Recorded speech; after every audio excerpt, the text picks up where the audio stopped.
We need to have a more empathetic world. And I think that's what I don't want to use a walking stick. I'm stubborn, but I won't be stupid about it. But I love that the kids won't even care. They're already coming up with ideas of what it should look like. And I think that's great. I think kids are squishy. Like we don't give them enough credit for adapting and accepting and allowing the things that we're rigid on. And a lot of it is, I don't know if it's embarrassment or what we want to call it as far as, oh, I don't want them to know this or this. But ultimately, I think what we found with through Jack and through his friends is they know it's okay not to be okay.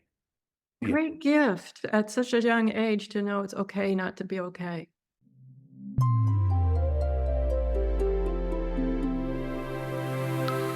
The information provided on the Autoimmune Hour, Understanding Autoimmune, and Life Interrupted Radio, including the websites understandingautoimmune.com and lifeinterruptedradio.com, plus social media, is for educational purposes only. What you read, hear, and see on the Autoimmune Hour, Understanding Autoimmune, and Life Interrupted Radio, and its websites, and other media outlets is based on experience only. The information should never be used for any legal, diagnostic, or treatment purposes. Welcome, everyone, to the Autoimmune Hour. I'm Sharon Sayler from SharonSayler.com, and of course, from understandingautoimmune.com. And I'm so happy to be back with you guys. I took a couple of weeks off there, and we dropped a show the other day with Sarah Payton. I know a lot of you just love what she has to say. And I don't know about you, but a lot of people are feeling emotionally overloaded, and that's what we talked about last show. So check that out, because I know that I get so many comments and Sarah gets so many letters on her appearances here. Hopefully you'll have a chance to watch it, and please comment and let us know what you think, because it was a really fun one to do. I had a lot of aha moments, and I love aha moments. And for my own health, if you see my face twitching, it's okay. I understand what's happening. It's not major, but I can't control it. So at this point, you know what, you guys, we're just rolling with it, okay? And tonight I have a couple together. They're a husband and wife, and I'm so excited. It's a really fascinating story of someone who is a survivor to thriver and her partner. And it's really exciting. Let me introduce them. First is Julie Stamm. She was diagnosed with multiple sclerosis in 2007. And following her diagnosis, she made it her mission to educate, advocate, and support others battling chronic illnesses. And when I read that in her bio, I was like, woohoo, we've got to have her on, one of our team here. She works tirelessly to help lessen the burden each patient has to bear, and her efforts have given her the opportunity to work with physicians, patients, and foundations. After the birth of her son in 2016, Julie shifted her focus to supporting the children of parents with chronic illness. And she has written a wonderful book called Some Days, A Tale of Love, Ice Cream, and My Mom's Chronic Illness. And it has normalized differing abilities and amplifies how each of us can thrive in spite of our challenges. In 2023, she co-created 52 Essential Inclusion Skills, an A to Z guide to kindness and compassion and respect for diverse abilities. I love that, diverse abilities. And Mind-Brain Parenting, Dr. Jenny Wu. And I could go on, her bio is amazing, but I want to get time for Adam Romsdahl. He is a dedicated advocate, father, and special education paraprofessional with a passion for healthcare and community support. He met his wife, Julie, in 2013, and from the beginning, Adam became a steadfast supporter of her journey, standing by her side in advocacy and raising awareness for multiple sclerosis. Together, as I said, they welcomed a son, Jack, in 2016, and he has become a source of inspiration and joy for the whole family. So welcome, Julie and Adam, to the show. So much for having us. Thank you. Yeah, we're so excited to meet with you. This is such a wonderful story. I love it when people take diagnoses and turn it into a community and creating a safe place for others to talk about it. And that's why I created the show. I just love it when I find survivors to thrivers, people who say, doggone it, this isn't how I'm going to make the best of what is. So Julie, tell us a little bit about your diagnosis in 2017. I'd start like maybe a little bit before the diagnosis. Were there any little strange things happening that you were going, something's not right? Oh yeah, it was actually 2007. So Oh, sorry, did I say I did say 2017, didn't I? I wish it was 2017, but yeah, no, it'll be 18 years in January. So it's been a long road, but it started in 2001. It took a very long time to get diagnosed, which back then it took a little bit longer. And I think I did myself a disservice. I was focusing more on the most debilitating symptoms, my bladder and bowel, and was ignoring vision issues, was ignoring numbness and tingling, because I knew the ones that I could hide, the ones that I couldn't were the real issue. So I wish I was a better advocate. And I think that's where my fuel comes from now to become the advocate that I am. You know what I think is so exciting though, I heard that story many times, like I tried to hide it, I tried to ignore it, I tried to move past it. I considered myself courageous and brave until I couldn't. I think it's a very common story, and I love that you're coming forward with it to share with others. Look, please don't hide it. Yeah. Just Oh my gosh, it's so silly because you're only hurting yourself. Like you have to be as transparent as possible with your positions. And it's not up to you to decide which one's the most debilitating. Because I think if I was more transparent, it would have got a diagnosis quicker. So I encourage people to don't cherry pick which symptoms that you want to discuss or focus on. Give the whole picture so that they can actually give you a diagnosis quicker. I think that's great advice. I give that advice too because I did something similar. It was like, oh, that's not a big deal. But I turned out that in my diagnosis, my fingernails were a big deal. But to Right. me, it was like, oh, that's just weird. I don't know what's going on with them, but that I won't bring that up because I've already given them a list of 10 other things. Yeah, exactly. And your time is limited in the office. So you're always like, oh, let me get that few questions in. And then, yeah. So I think, prioritize and focus on the ones that are the most impactful to you, but definitely give the full picture if you can. And so after the diagnosis, what were your first few months and years like? I think I was in denial about it. I didn't really know. I knew people that had MS, but they were a very different image of what I had saw. I was 27, so I saw my life going a certain way, and then getting the diagnosis, I envisioned something far different. And I think that created a lot of fear. I married my ex-husband, I think because I was scared no one was going to love me with this disease. It was amateur and it's not something I'm very proud of, but I think it was just you're terrified. You don't know what to expect. You don't know what's ahead. I think that's the hardest part of MS is like the unpredictability of it.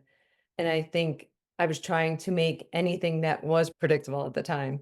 I wish I can go back and be like, oh, they have no idea how much you're going to get through and how resilient you're going to prove to be. But when you're younger and you get this chronic condition that you're going to battle for the rest of your life, it's hard not to kind of try and lock down everything that you can.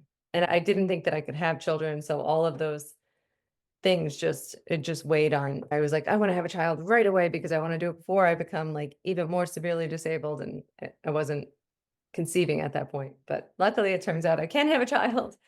Yes, So, bravo.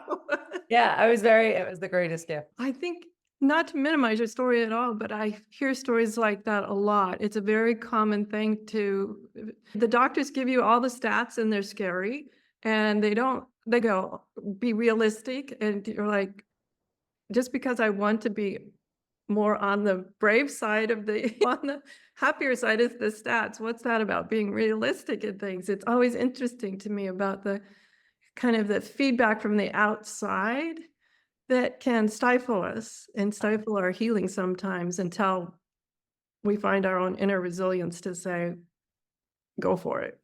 And I think one thing that only time has given me is when I was diagnosed, they said, you won't be walking in 10 years.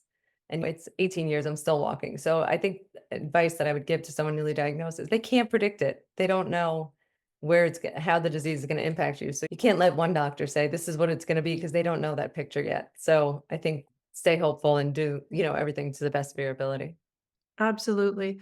And if I remember correctly, aren't there several different types of MS or several different ways that it manifests? So Yeah. not So every there's patient is identical. Yeah. So I was initially diagnosed with relapsing remitting, and then I never had a remission. So then they moved me on to progressive. And now we're talking a little bit more about that smoldering process, which is that your life is changing on even a daily, everything's evolving and that your abilities are slowing down in certain areas, but it doesn't necessarily show on the MRI because it's such a slow process. So I think that slow burn is the hard part. And I always say, I picture my life with MS. I look at my ID and I'm like, oh, that's not great, but whatever. And then 10 years down the road, you get another and you're like, oh, I wish I could be that picture. And that's how this disease is. I wish I could go back to who I was last year or the year before. And I'm terrified of what my next picture is going to look like, but I'm going to adjust and I'm going to not be naive about taking the right steps to protect myself and my family and all of that. Yeah. Although I can say just 10 years of aging between my driver's license 10 years ago and the one I just got renewed, I was like, okay, what part is my autoimmune and what part is, I yeah, know. you're a decade older. I know. I'm like, how did this happen? Yeah, exactly. Exactly. Wow, that's a fascinating story. Let me get Adam in here. Adam, wow. Tell us a little bit about your story and how you met Julie. Okay. I met Julie. We were living in New York and we met at a bar. It was Jules' first single night out, as I'm told. Yeah. And she came up behind. I was sitting at a bar that I was a regular at. And she said, so what's the single scene like these days? I didn't know how to pick someone up. So that's how. I turned around, I was like, who says that? And then from then on, we were hooked. We haven't spent many days apart since literally the Yeah. first night we met. Yeah. And It'll then be 13 years in February. So coming up on 13 years. Yeah. Yeah. So How exciting. Now, tell me, and if this is too invasive, but I'm just curious, what were your first thoughts, Julie? How were you able to communicate? There's a little asterisk here by our meeting.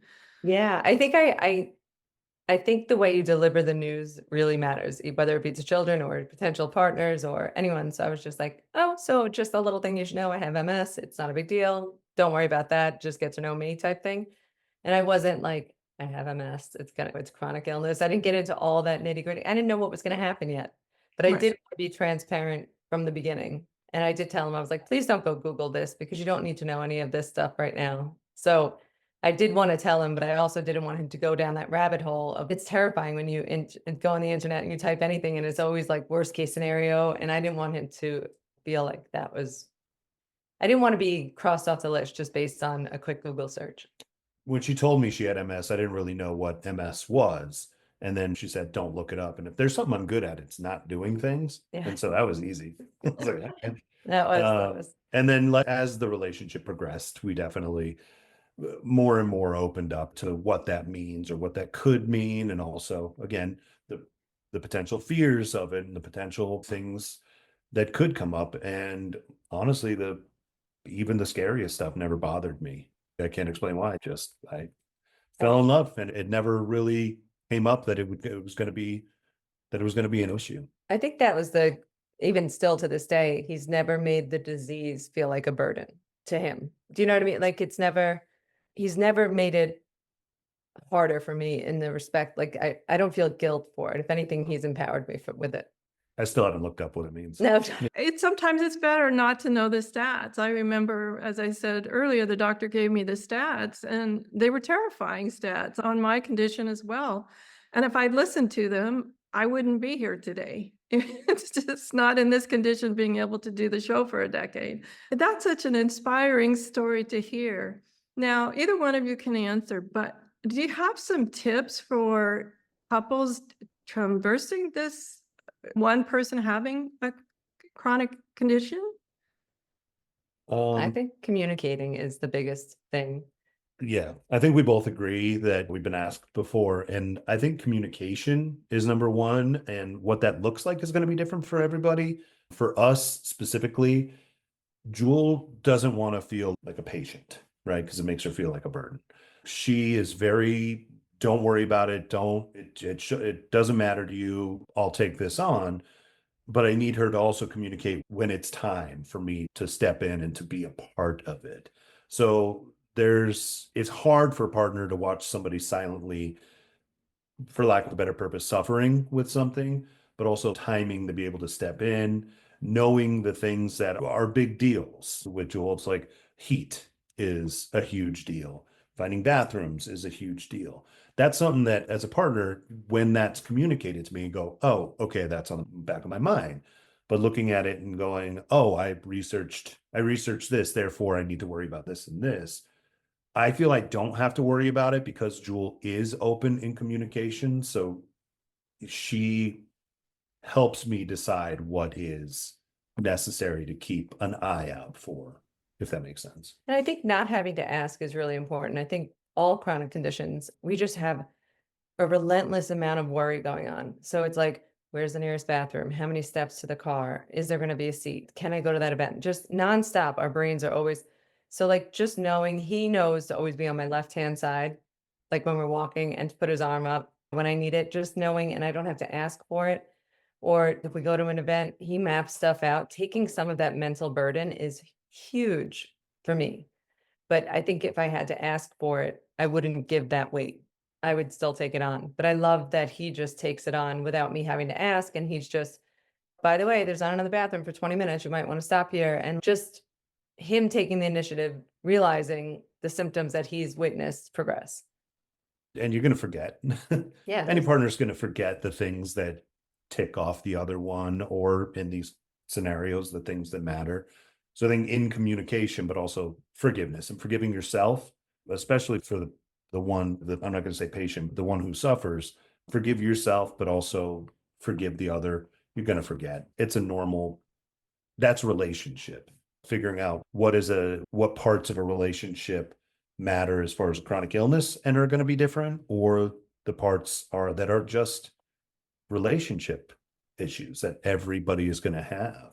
I think we've talked about, I don't love the term caregiver when it comes to something like this. I prefer care partner, because she cares for me as much as I care for her. We just have different needs, I guess you could say. I love care partner. We should start a little community for changing Yeah. that term. Yeah, there are caregivers, like Jewel is a caregiver to like her mom who has. She has frontal temporal dementia. So there's a difference. She can't make food. She can't, do a lot on her own. I'm still pretty able. There's just certain things that I need a little bit of help with. Yeah. So it is a partner. There's certain things he needs help with that I'm better at, but there's definitely things that I can't carry the laundry down anymore. So he's doing that. And there's a big difference between a caregiver and a care partner. And I think right now, and I hope it stays this way, we're still at the care partner phase. Yeah. It's symbiotic, I think, is what it comes down to. Caregiver feels so much like something's a barnacle. Oh, they're there and I have to give, and all. It's a give and take regardless. It's what a relationship looks like, That's wonderful. That's exciting. I want to jump forward to the birth of Jack too. That sounds so exciting too. Tell me a little bit about that.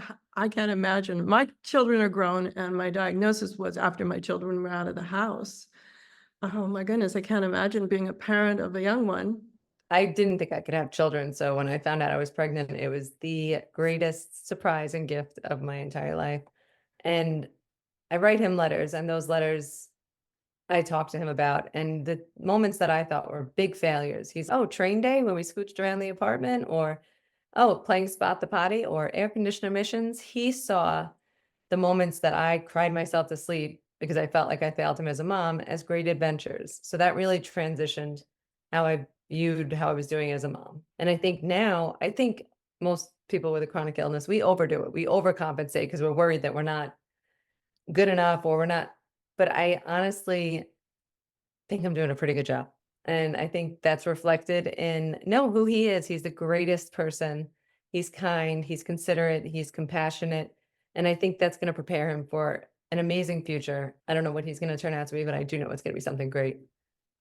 We always say that for him, it's be who you want to be, what you want to be. We'll support that. Just be kind. Yeah, that's the most important thing to us. And I think having a mom who stresses a lot, but also that means that she's putting thought into it. Now, logic and emotion don't necessarily marry all the time. So there's times where we have to take a step back and go, okay, your anxiety is justified. I'm not going to take that away. That's valid. But also, how do we adjust around this? And I think having a kid that is surrounded by, I guess, a household that does focus on caring for one another has made him a very empathetic kid, I think. And adaptable. It's okay to transition. I still have guilt. There was one party he was invited to when he was younger, 3 years old, and we couldn't go. And it was just like at this ball pit place, a bounce. And I was like, oh, this is what every kid needs to do. And I had so much guilt. But I bought balls on Amazon, and we filled the bathtub, and that recreate. We did that 100 times, more than that one party that I'll never remember from being a 3-year-old. The memories that we create, we just transitioned one thing to another, and that's just our life. And continuing to transition together is showing him how to be resilient. I walk in his school and they think I'm a celebrity. All the kids know me. They know, like, I've read to them, I hang out with them. I'm definitely the mom that all the kids run up to and hug at the minute I walk through that door. And that's something he's proud of. And we talk about it. He went from being on the first floor of the school to the third floor, and they were all worried if I would be able to get up the stairs. There's an elevator, it's fine. But it's nice that they're thinking of it and they're looking at the world through unbiased lenses. So they're like, oh, no, this isn't accessible. This is a tripping hazard. This isn't something that would be good. How can we fix that? And that's what we need. I think it's like 1 in 4 of us in America have disability. So it's not like we're the minority. Like we exist. We're here. We need to have a more empathetic world. And I think that's what I don't want to use a walking stick. I'm stubborn, but I won't be stupid about it. But I love that the kids won't even care. They're already coming up with ideas of what it should look like. And I think that's great.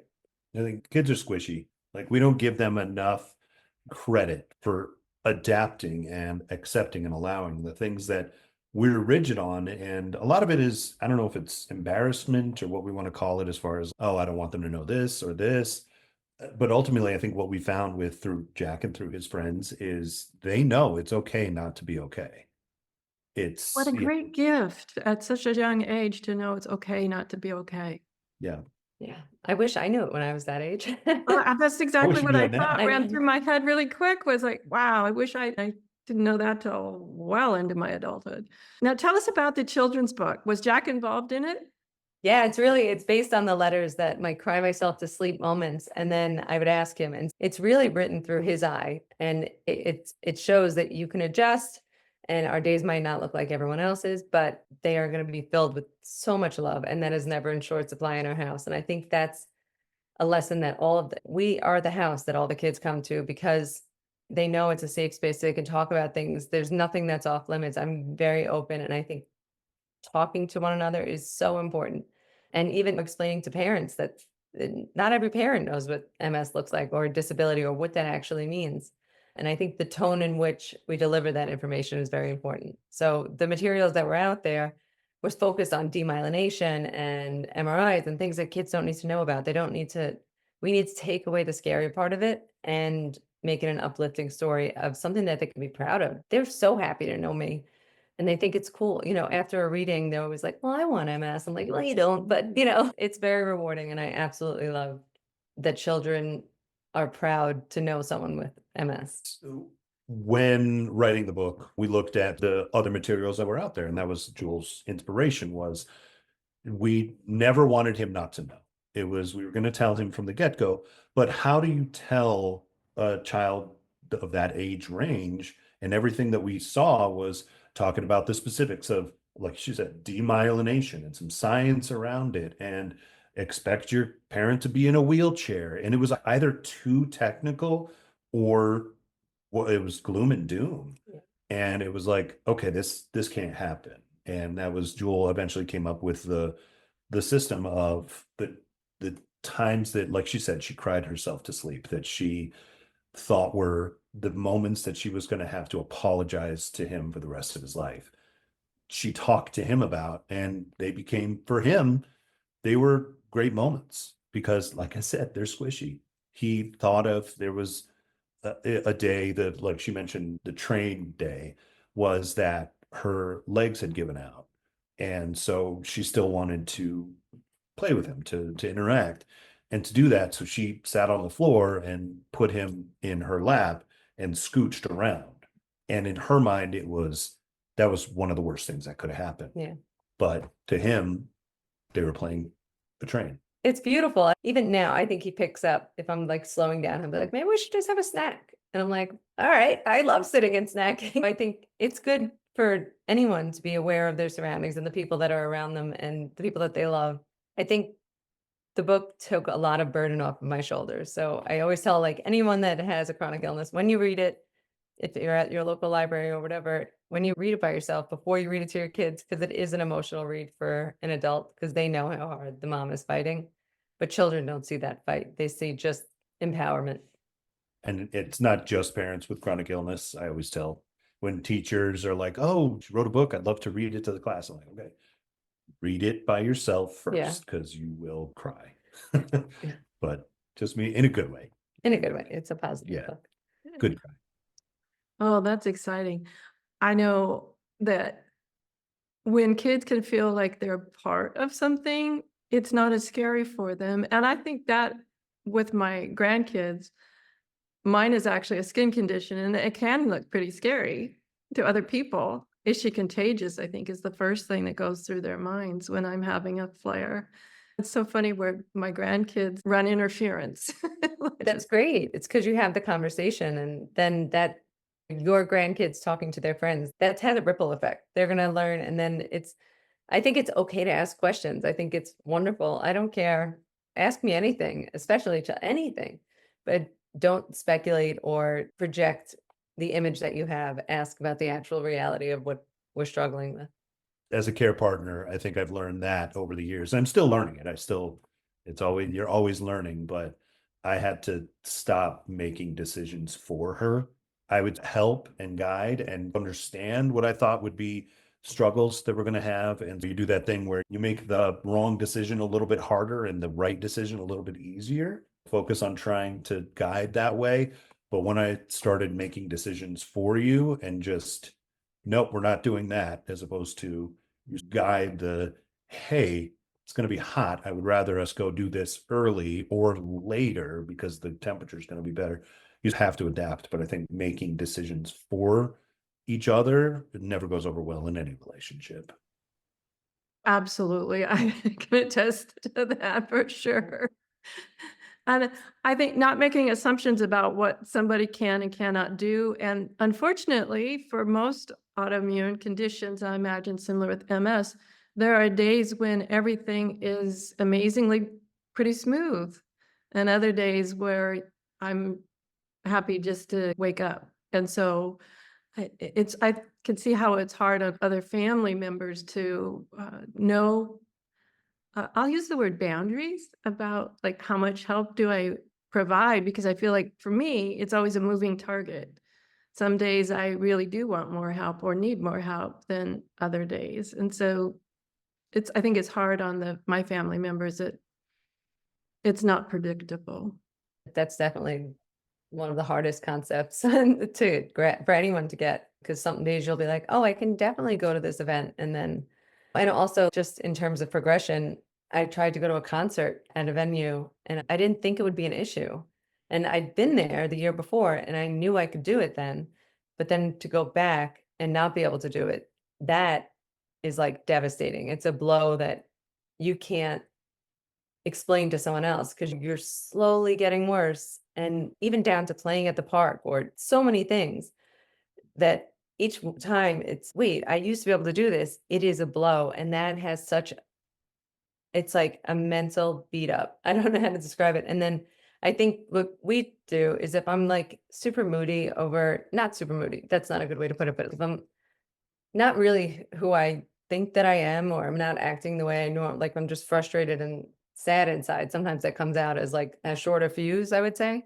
I think the Oh, best thing you can yes. do, it does, and you can't help it. You're just like, you're so disappointed in your body and then how you're feeling, and it's hard not to like let that seep. It's hard not to, and it's valid. It's okay to feel that way, but it's hard for someone not to be like, calm down. But I think the best thing you could tell your family to do is say, are you good? And then they could understand, like, not really at that moment. Most of the time, it's not like you want to be moody or you want to be stressed out. It's that you're losing that day and that hurts. And you're trying your hardest to maintain all the normalcy while you're losing.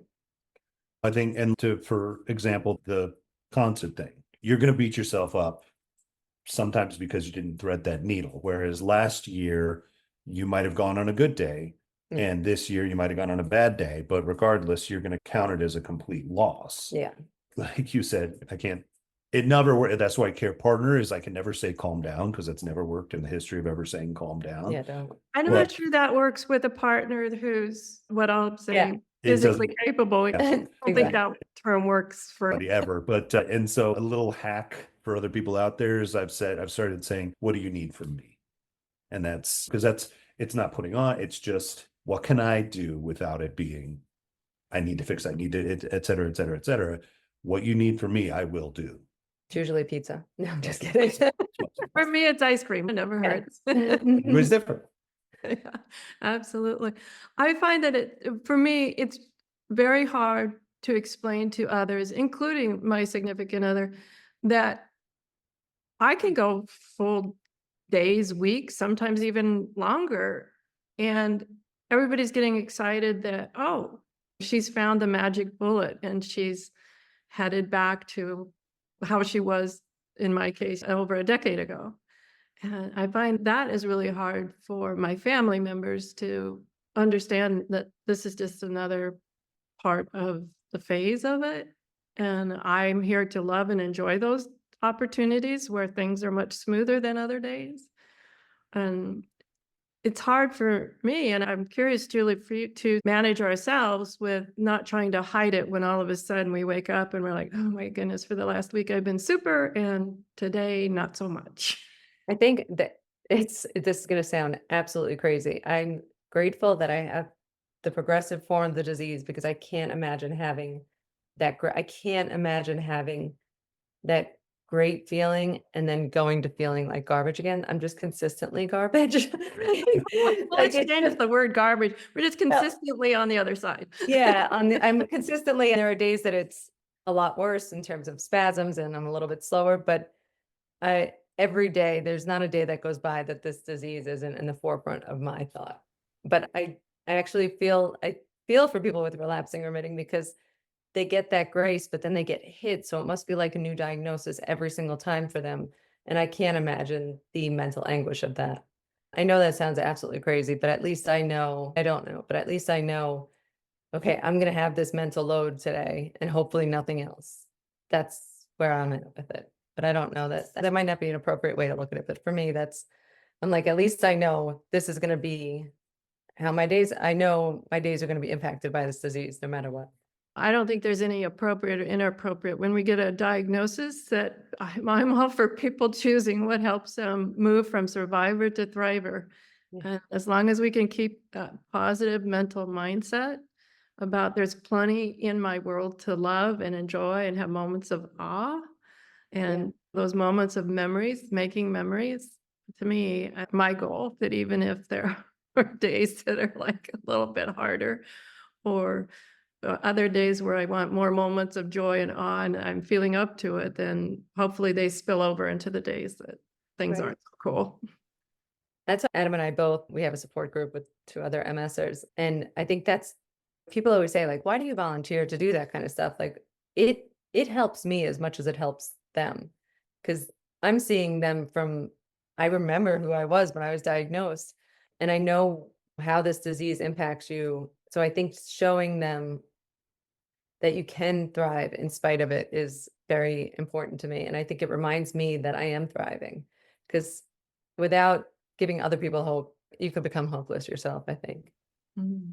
How did you start a community support group? That sounds exciting. Oh yeah, the MS Society, I've been a volunteer with them from literally the week after I was diagnosed. I was like, how do I get involved? And I used it for a tool for myself to find support. So once I found I have my MS people from the beginning that are still my core group of friends that we kind of skip the pleasantry conversations. We just move into like, where are we at today? What's going on? And it's just a really genuine relationship. And I think getting through all of the ups and downs together has made us all, and we all have different kinds of the disease and we have different managements of the disease and different symptoms, but we still have that core fear, but also the core hope. And I think that is very important. But a support group to me, we do it every second Tuesday. The newly diagnosed, it's terrifying when you're first diagnosed with anything. And I think they need positive people. And it's hard to not go on the internet and find doom and gloom. And sometimes some support groups have a different approach than ours. So we are very proud of the fact that we go in, it's a positive space. We're not like toxic. You're allowed to be upset and you're allowed to feel all of it, but we can't stay in that. So you're allowed to express how haunting it is and daunting. But Unload. You're allowed to unload, but then we have to come up with a way to get through that. That's great advice. That is great advice. I think some of the hardest for me is not with other people going through an autoimmune condition. It's from others from the outside that think they're being supportive and are constantly, I'll say constantly, giving you advice. Oh, here's a YouTube.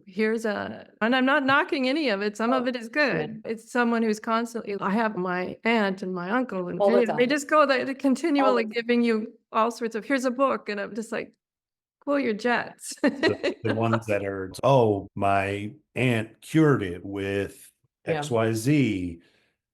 Or say this prayer while Okay. hanging upside down and Right, it'll be just- bad. No. Okay, like I'm not gonna tell anybody what to do or what not to do, but also it's like it's less about trying to fix it.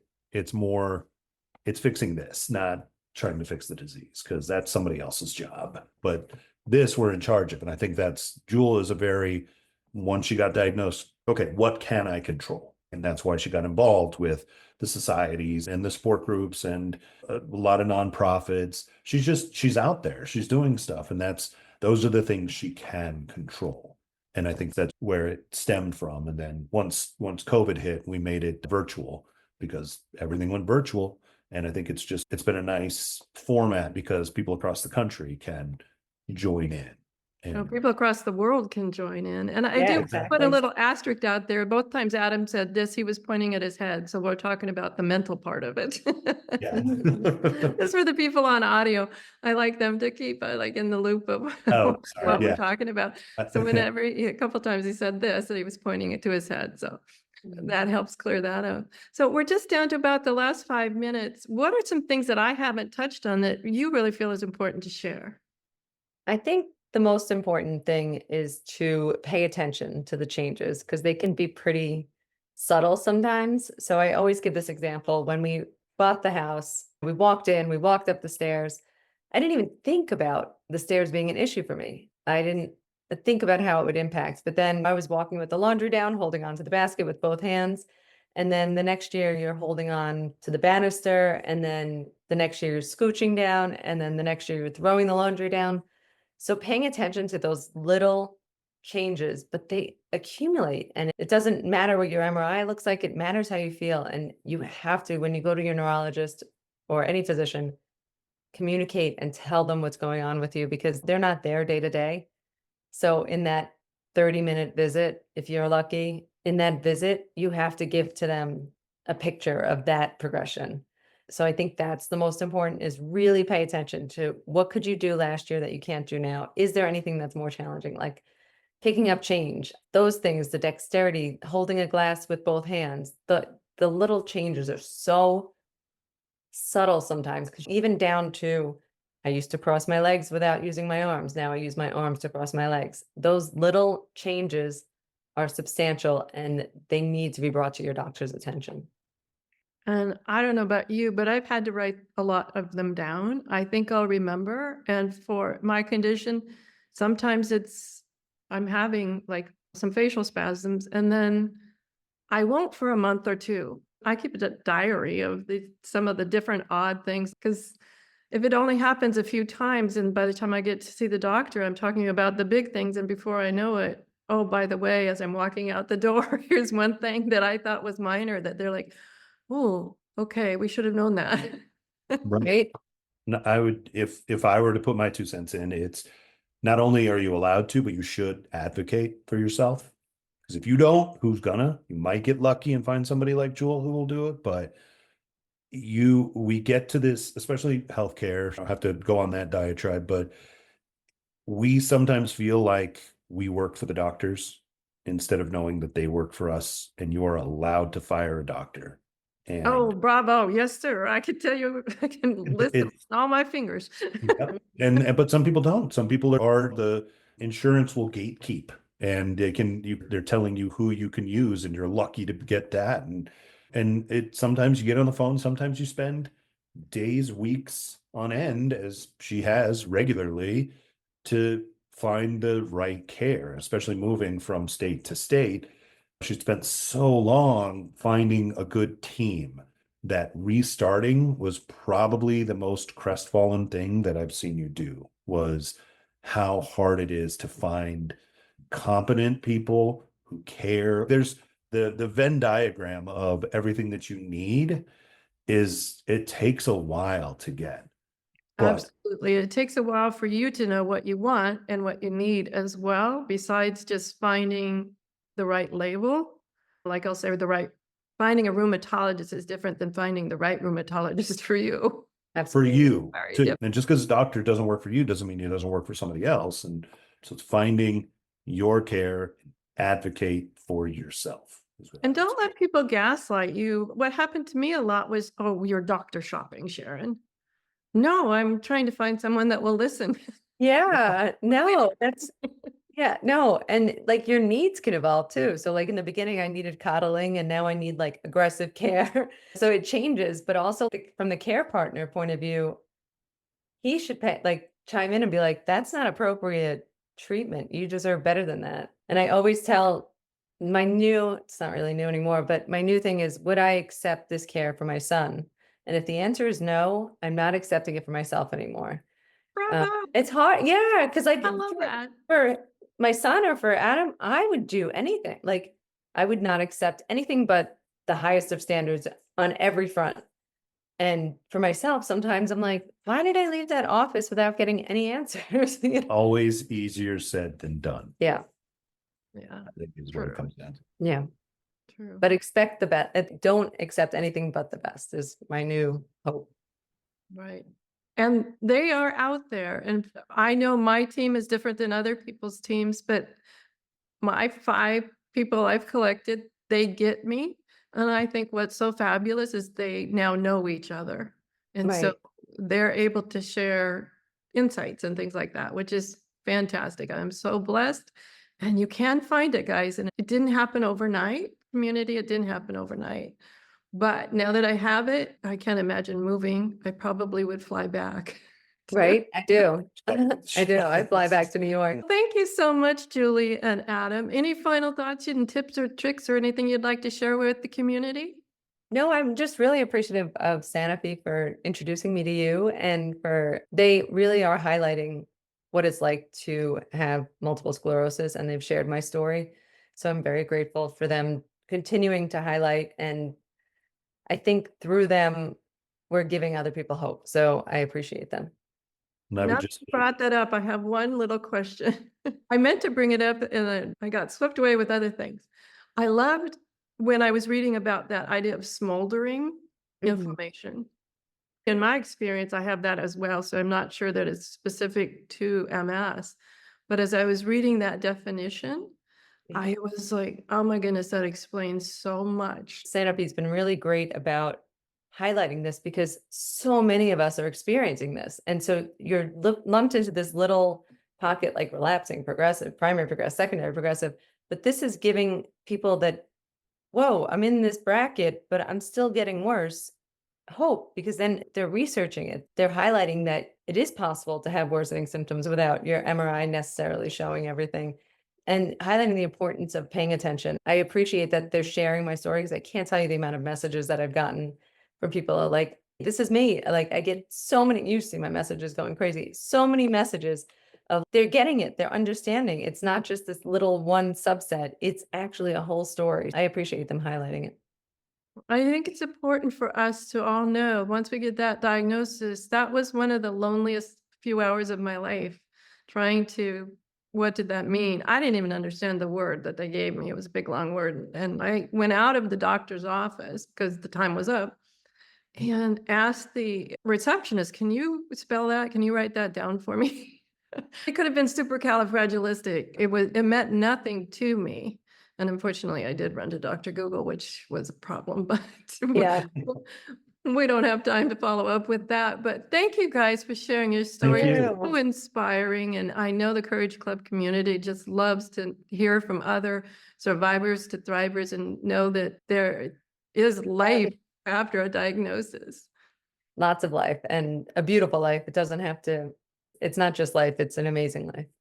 Absolutely. Absolutely. So everyone, have a great week, whatever your adventures. Thank you, Adam and Julie, for Yeah. sharing your adventures with us. It's so great. We'll have you back in a while to catch up on how your adventures are Oh, going. I love, Yeah, I would talk- love that. That would be amazing. Thank you. And I'm so proud that you're almost on your 500th episode. That's Yeah, we're real close. yeah, congratulations. And thank Keep you for up. I wouldn't have ever thought that when I started in January of 2015. I would never thought that. I get so inspired from hearing stories. Let's just make it the best life we can and Yeah. enjoying it instead of giving up. So I'm all about that. So as I said, everyone have a great week. I'm out of time here, but everyone have a great week, whatever your adventures, and join me next week for another brand new episode. Enjoy. Educational purposes only. What you read, hear, and see on the Autoimmune Hour, Understanding Autoimmune and Life Interrupted Radio, and its websites and other media outlets is based on experience only. The information should never be used for any legal, diagnostic, or treatment purposes.